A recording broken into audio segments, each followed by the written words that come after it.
જય ઠાકર ને જય મા મેલડી બધા ભાઈઓને. તો આપણા એક નવા મિની બ્લોગમાં બધાનું હાર્દિક સ્વાગત છે. તો આપણે જોવા માતાજીને લાગી લીધું પગે. હવે મારો ભાઈ પણ આવી ગયો છે ભણી. જોવા મારો ભાઈ આવી ગયો છે ભણી. રાજુલા ભણવા જાય ત્યાંથી આવી ગયો છે. તો આપણા ગામના છોકરા બધા ભણીને આવી ગયા છે. તમે જોઈ શકો છો આ પુલ ઉપર હલાવી આપણા ગામના બધા છોકરા છે જે સરકારી નિયમમાં ભણવા જાય બધા પણ આવી ગયા છે. આપણા ગામનો વ્યૂ પણ બહુ મસ્ત છે, જોઈ શકો છો. કેટલા દિવસથી વરસાદ નથી આવ્યો એટલે. તો હું મારા ઘર તરફથી બહાર જતો હતો ને એક ભાઈને દારૂ ચડી ગયો છે.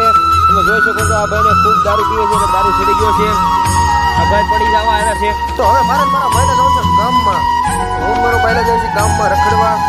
તમે જોઈ શકો છો અહીંયા આપણને એક મિત્ર મળી ગયો. આ છે અમારા ગામનો મિત્ર મારો. હવે જાય છે એમ બી ગામે આવી જાય છે અમારા ગામમાં. તમે જોઈ શકો છો અહીંયા અમારા ગામનો ગૌશાળો છે. આ અમારા ગામનો ગૌશાળો છે. તો હવે આપણે મેલડી મને લાગી લેવી પગે.